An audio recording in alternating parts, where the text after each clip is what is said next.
يا من له صبري وكل شكايتي وبقربه كم تنجلي أشجاني.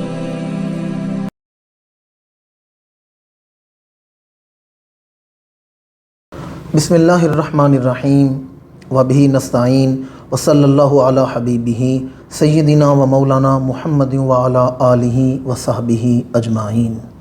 معزز ناظرین و سامعین، پروگرام پیغام ہدایت میں ایک مرتبہ پھر ہم آپ کو خوش آمدید کہتے ہیں. ناظرین کرام، حج کا موسم آ گیا ہے. دور و نزدیک سے حجاج کے زائرین کے قافلے سرزمین حرمین پر اترتے ہیں اور لوگ حج کی سعادتیں اور برکتیں حاصل کرتے ہیں. آج کے پروگرام میں ہم مقاصد حج کے جو مقاصد ہیں ان کے حوالے سے گفتگو کریں گے.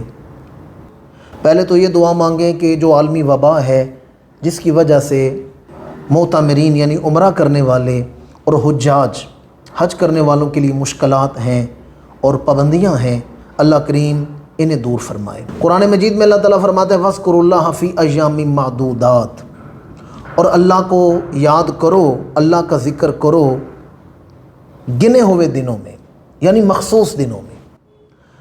حج کسے کہتے ہیں؟ حج کہتے ہیں کہ خاص لباس پہن کے خاص جگہ پر جا کر خاص طریقے سے خاص عبادت کرنے کو حج کہا جاتا ہے. لباس بھی خاص ہے، دن بھی خاص ہے، جگہ بھی خاص ہے اور طریقہ عبادت بھی خاص ہے. لباس دو انسلی چادریں ہیں جن میں حج ادا کیا جاتا ہے. نماز آپ کوئی بھی لباس پہن کے پڑھ سکتے ہیں اور روزہ کسی بھی لباس میں آپ رکھ سکتے ہیں، لیکن حج کرنا ہے تو پھر لباس وہی پہننا پڑے گا جو خلیل اللہ کا لباس تھا، جو ذبیح اللہ کا لباس تھا.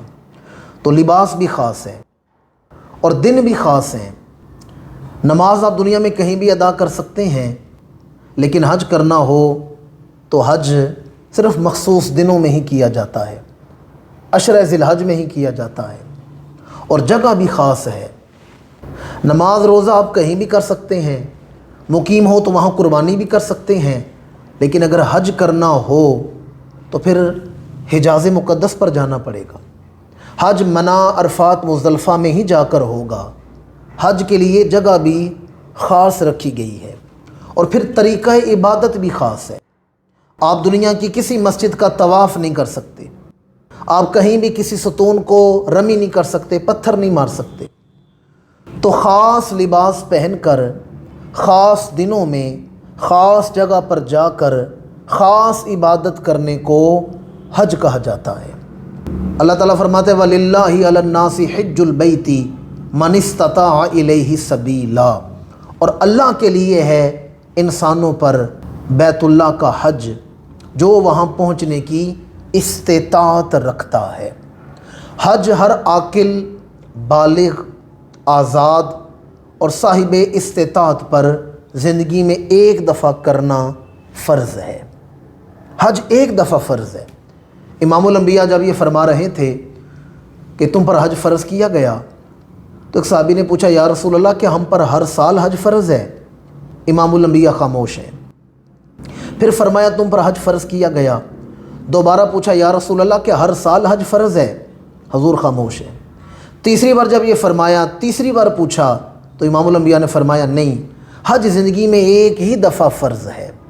لیکن ساتھ فرمایا لو قلت نعم لوجبت، اگر میں ایک دفعہ ہاں کہہ دیتا تم پر ہر سال حج ادا کرنا فرض ہو جاتا.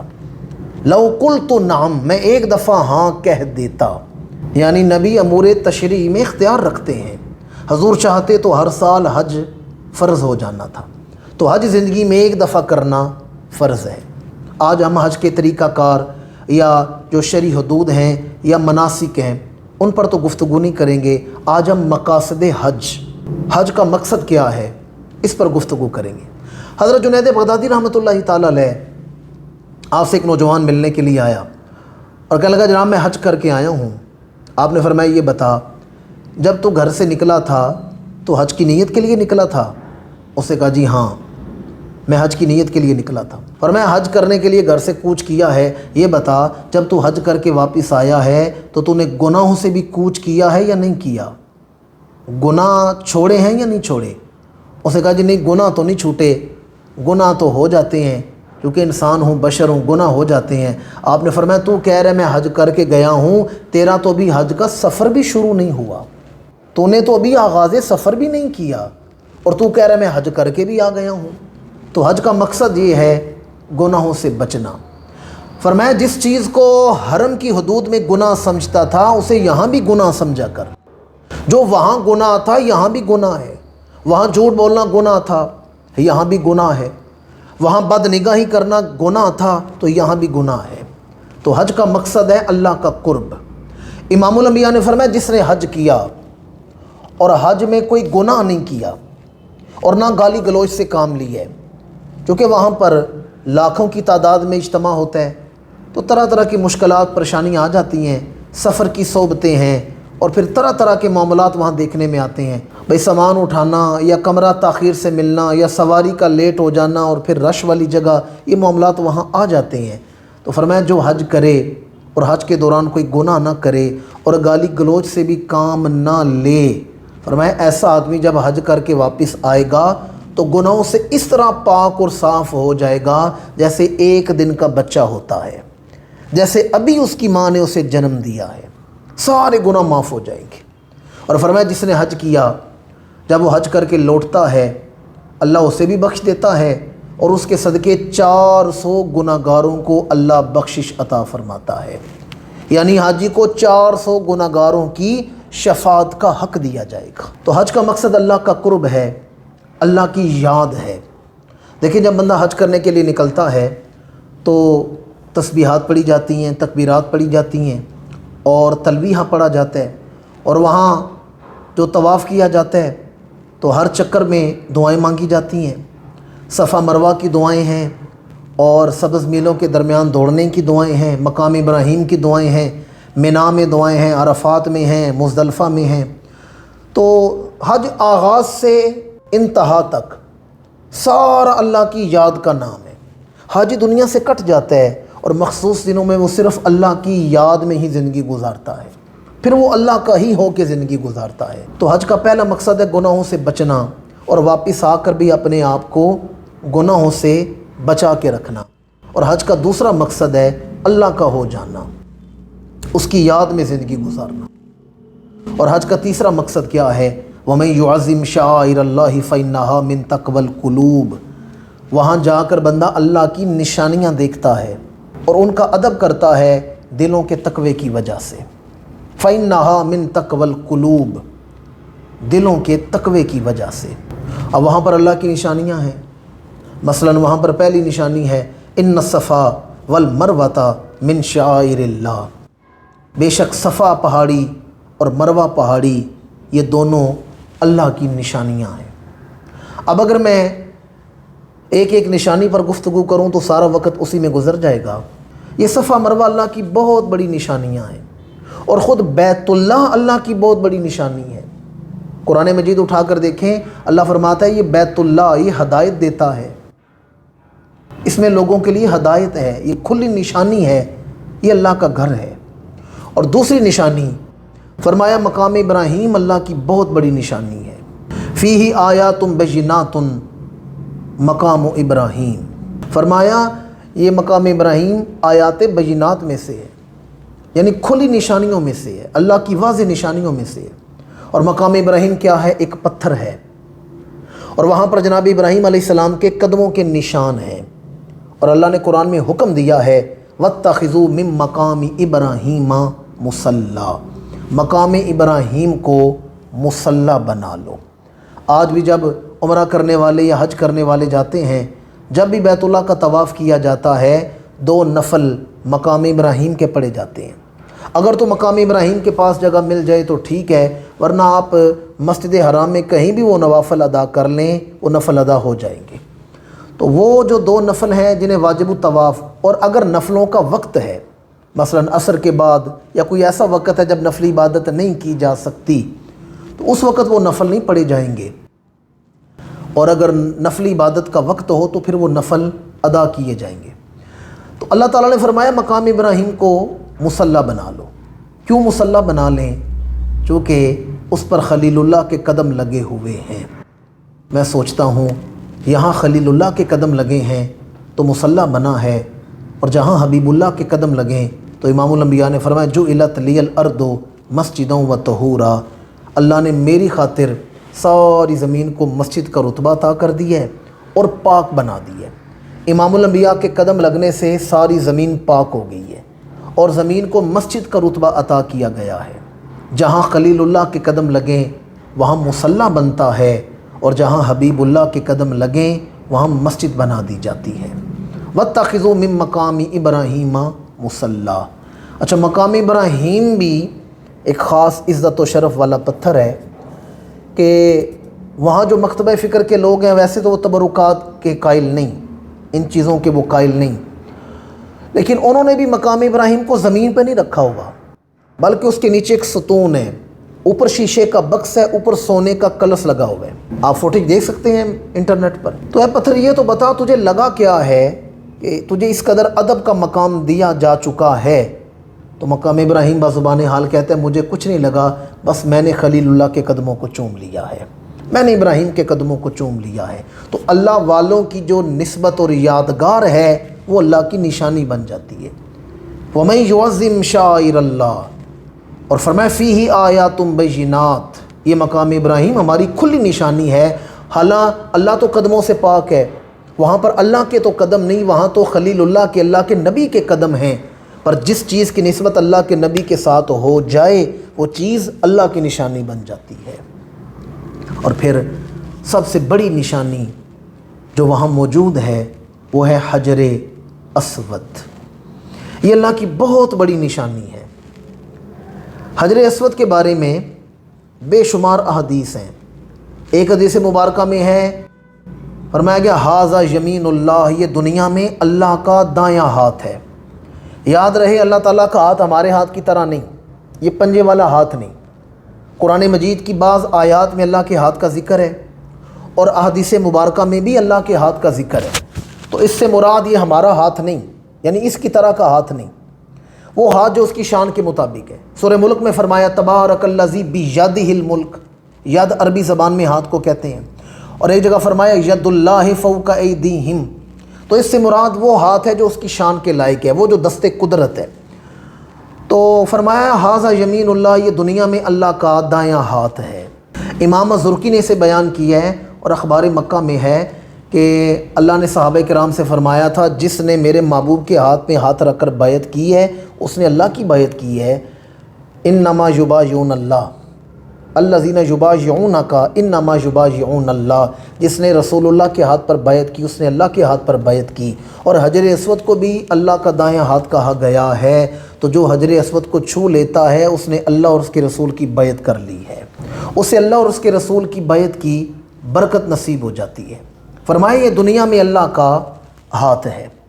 حجر اسود پہلے اسود نہیں تھا، ابید تھا۔ سفید کو ابید کہتے ہیں اور سیاہ کو اسود کہتے ہیں۔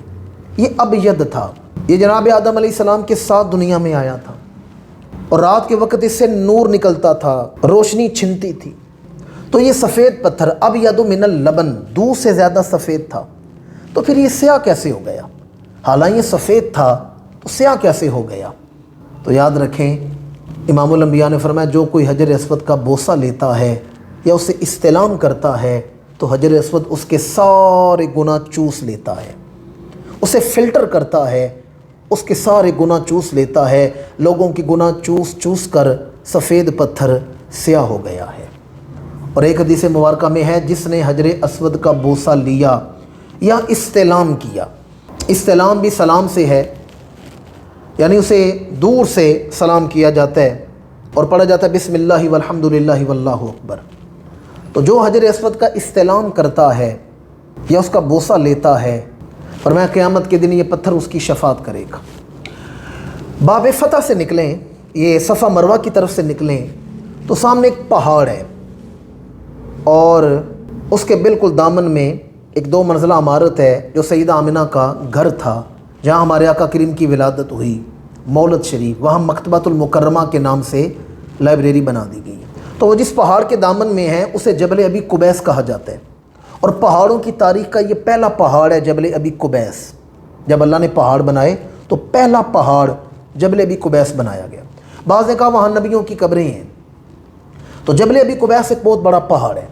امام الانبیاء نے فرمایا آج تو حجر اسود ایک چھوٹا سا پتھر ہے، اور اب تو اس کے کچھ ٹکڑے لگے ہوئے ہیں، فرمایا آج تو یہ چھوٹا سا پتھر ہے، لیکن جب یہ قیامت کے دن آئے گا تو جبل ابی قبیس سے بھی بڑا پہاڑ بن کے آئے گا، اس سے بھی بڑا ہوگا، لہو لسان و شفتان، فرمایا اللہ اسے شفاعت کا حق دے گا، اسے بولنے کی طاقت دی جائے گی، اور جس نے اس دنیا میں اس کا بوسہ لیا ہے یا اسے استلام یعنی سلام کیا ہے، قیامت کے دن حجر اسود اس کے والد کے نام کے ساتھ اس کی شفاعت کرے گا۔ حجر اسود کو سلام کرے نا تو قیامت کے دن وہ گواہی دے گا کہ پروردگار فلاں سال میں فلاں کے بیٹے فلاں نے مجھے سلام کیا تھا یا میرا بوسہ لیا تھا۔ ایک پتھر کو اللہ نے یہ شعور عطا کی ہے کہ آپ پتھر کو سلام کریں تو قیامت کے دن آپ کی شفاعت کرے گا۔ مجھے بتائیں اگر پتھر کو بندہ سلام کر لے، پتھر شفاعت کرے گا، تو کیا بندہ امام الانبیاء کی بارگاہ میں سلام کا نذرانہ پیش کرے تو حضور کیوں نہیں شفاعت فرمائیں گے؟ لازماً حضور بھی شفاعت فرمائیں گے۔ اور حجر اسود کے حوالے سے انتہائی خوبصورت بات ہے، امام الانبیاء نے فرمایا جو رکن یمانی ہے اس پر 2 فرشتے کھڑے رہتے ہیں، وہاں جو دعا بھی مانگے وہ فرشتے آمین کہتے ہیں۔ یا رسول اللہ رکن یمانی پر تو 2 فرشتے ہیں، تو حجر اسود پر کتنے فرشتے ہیں؟ فرمایا وہاں پر 70 فرشتے ہیں، جو دعا مانگو وہ فرشتے اس دعا پر آمین کہنا شروع ہو جاتے ہیں۔ وہاں 70 فرشتے ہیں جو دعا پر آمین کہتے ہیں۔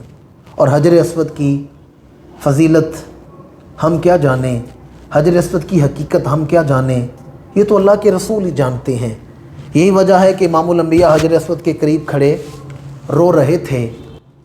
پاس جناب سیدنا فاروق اعظم ہیں۔ فاروق اعظم جو بڑے بہادر ہیں، جری ہیں، جو کبھی روتے نہیں تھے، آج فاروق اعظم نے حضور کو روتے ہوئے دیکھا تو خود بھی رو پڑے، ہچکی بند گئی۔ امام الانبیاء نے دیکھا کہ میرے ساتھ بھی رو رہا ہے، یوں مڑ کے دیکھا تو فاروق اعظم تھے۔ امام الانبیاء نے اپنا ہاتھ پھیلا کر فاروق اعظم کو اپنے سینے کے ساتھ لگا لی ہے، یوں اپنے کلاوے میں لے لی ہے، اور فرمایا عمر یہ ہے وہ جگہ یہاں آ کے آنسو بہاؤ تو روٹھا ہوا رب راضی ہو جاتا ہے، یہاں آ کے روو، یہاں آنسو بہاؤ، اللہ راضی ہو جاتا ہے۔ حجر اسود کی حقیقت حضور بہتر جانتے ہیں۔ اہل عرب کے ایک بہت بڑے عالم ہیں، انہوں نے کتاب لکھی ہے فضل حجر اسود، فضیلت الشیخ صاحب بکداش، ان کی کتاب ہے فضل حجر اسود۔ اس میں وہ لکھتے ہیں کہ حجر اسود کی بڑی فضیلت ہے، بڑی شان ہے، یہ جنت سے زمین پر لایا گیا اور یہ اللہ کا دایاں ہاتھ ہے، یہاں 70 فرشتے آمین کہتے ہیں، اسے سلام کریں، بوسہ لیں تو گناہ معاف ہو جاتے ہیں، یہ قیامت کے دن شفاعت کرے گا۔ اس کی ساری فضیلتیں اپنی جگہ بجا ہیں، اور اس کتاب میں ساری فضیلتیں بیان کی، پر آخر میں بڑی پیاری بات لکھی ہے۔ وہ کہتے ہیں میرے نزدیک حجر اسود کی سب سے بڑی فضیلت یہ ہے کہ اس نے میرے رسول کے ہونٹوں کا بوسہ لیا ہے۔ جب امام الانبیاء حجر اسود چوم رہے تھے تو در حقیقت حجر اسود رسول اللہ کے ہونٹوں کا لمس حاصل کر رہا تھا، اسے حضور نے چوم لیا ہے۔ اور پھر دیکھیں خالی امام الانبیاء نے نہیں چوما، بڑی بڑی برگزیدہ ہستیوں نے چوما ہے۔ جناب آدم نے چوما ہے، جناب ابراہیم نے چوما ہے، جناب اسماعیل نے چوما ہے، اور جناب موسیٰ نے، اور پہلے نبیوں نے اس کا بوسہ لیا، اور پھر امام الانبیاء نے لیا۔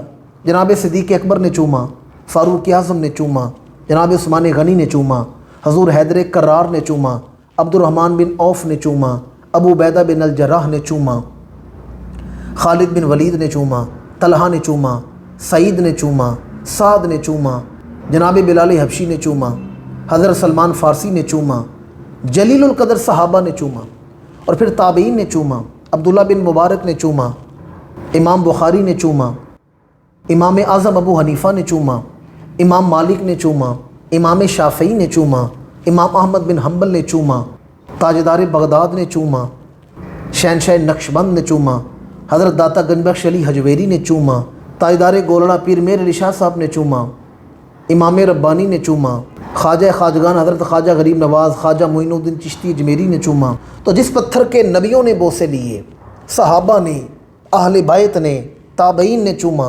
اولیاء امت نے، پاکان امت نے چوما، اگر مجھ جیسے گناہ گار کو اس پتھر کو بوسہ لینے کا شرف مل جائے تو یہ اللہ کا بہت بڑا انعام ہے، یہ بہت بڑا انعام ہے اللہ تعالیٰ کا۔ تو حجر اسود کی فضیلت میں اور بھی بے شمار باتیں میرے ذہن میں ہیں، لیکن ہمارے پروگرام کا وقت مخصوص ہے، اس کے بعد ہم نے سوال و جواب کی طرف بھی بڑھنا ہے، ہمارے جو ساتھی ہیں ان کی طرف بھی بڑھنا ہے۔ تو 3 مقصد میں نے بیان کیے حج کے مقاصد میں سے۔ پہلا مقصد ہے گناہوں سے بچ جانا، اپنے آپ کو گناہوں سے بچانا۔ دوسرا مقصد ہے اللہ کا ہو جانا، اور تیسرا مقصد ہے اللہ کی نشانیوں کی تعظیم کر کے اللہ کا قرب حاصل کر لینا۔ میں انہی دعائیہ کلمات پر آج کا مضمون سمیٹوں گا کہ بڑا مشکل وقت ہے، پوری دنیا میں جو وبائی صورتحال ہے اور حرمین کی حالت دیکھتے ہیں تو دل خون کے آنسو روتا ہے، پتہ نہیں ہم سے کون سی خطا ہو گئی ہے۔ بس دعا کریں اللہ ہمیں معاف فرما دے، امام الانبیاء کرم فرما دیں، اللہ اپنی رحمتوں کے دروازے کھول دے اور ہم گناہ گاروں کے لیے حرمین کے دروازے کھول دے، حج و عمرہ کی ساری رونقیں برکتیں بحال ہو جائیں۔ معزز سامعین و ناظرین، اب وقت ہوتا ہے ہمارے پروگرام کی اگلی نشست کا، سوال و جواب کی نشست کا۔ تو چلتے ہیں آج کے سوال و جواب کی طرف۔ میرے ایک دوست ہیں جو سعودی عربیہ میں ہوتے ہیں، انہوں نے سوال پوچھا ہے کہ میں مکہ مکرمہ میں رہتا ہوں، اگر میں نے عمرہ کرنا ہے تو اس کے لیے احرام میں گھر سے باندھ سکتا ہوں یا مسجد عائشہ جا کے باندھ سکتا ہوں؟ مکہ مکرمہ کی حدود میں رہنے والے یعنی حرم کی حدود میں رہنے والوں کے لیے ضروری ہے کہ جب انہوں نے احرام باندھنا ہے تو انہیں حرم سے باہر جانا پڑے گا، اور بہتر یہ ہے کہ وہ مسجد عائشہ میں جا کر احرام باندھیں۔ یہ تو وہ ہیں جو وہاں رہتے ہیں اور وہاں موجود ہیں۔ دوسرے وہ ہیں جو ہلی ہیں، اور ہلی وہ ہیں جو حدود حرم سے باہر لیکن میقات کے اندر رہتے ہیں۔ میقات کی حد تو بہت وسیع ہے، حدود حرم سے باہر ہیں لیکن میقات کے اندر رہتے ہیں، وہ ہلی ہیں۔ ہلی جو ہیں وہ کہیں سے بھی احرام باندھ سکتے ہیں، کہیں سے بھی۔ بہتر یہ ہے کہ وہ اپنے گھر سے احرام باندھ کر نکلیں، تو ویسے وہ کہیں سے بھی احرام باندھ سکتے ہیں۔ اور دوسرے جو بالکل حرم کے اندر رہنے والے ہیں تو ان کے لیے ضروری ہے وہ حج کا احرام باندھیں تو حرم سے باندھیں، مسجد حرام سے باندھیں، اور اگر انہوں نے عمرہ کرنا ہو تو وہ حرم سے باہر جا کر باندھیں، تنعیم میں جا کے باندھ لیں۔ تو یہ جو آپ پوچھ رہے ہیں ان کے لیے ضروری ہے اور بہتر ہے کہ مسجد عائشہ میں جا کر احرام باندھیں۔ یہ جو ہے نا کہ کوئی کہیں سے بھی احرام باندھ کے آ جائے، چونکہ وہاں کا مقیم ہے، تو یہ جو مسئلہ ہے یہ ہلی جو ہیں تو میقات کی حد کے اندر رہنے والے لیکن مکہ حدود حرم میں نہیں رہتے، حدود حرم سے باہر رہتے ہیں، ان کے لیے یہ حکم ہے۔ نابالغ بچہ اگر عمرہ کرے گا تو عمرے کی نیت کیا کرے گا، اور کیا وہ احرام کی حالت میں سلے ہوئے کپڑے پہن سکتا ہے؟ دیکھیں، نابالغ بچے 2 قسم کے ہیں۔ ایک تو وہ ہیں کہ جو سمجھدار ہوتے ہیں لیکن ہیں نابالغ، 9، 10، 11 یا 12 سال ان کی عمر ہے لیکن آثار بلوغ ظاہر نہیں ہوئے، لیکن ہوتے وہ کچھ سمجھدار ہیں، انہیں پاکی ناپاکی اور دیگر چیزوں کے بارے میں کچھ نہ کچھ ادراک ہوتا ہے۔ ایک تو وہ ہیں، ان کے لیے یہ ہے کہ وہ جب احرام باندھیں گے تو وہ نیت خود کریں گے، اور اگر وہ حج کے موقع پر رمی وغیرہ کریں گے یعنی وہ کنکریاں وغیرہ ماریں گے تو سارے عمل خود کریں گے، تلبیہ بھی خود پڑھیں گے، نیت بھی خود کریں گے۔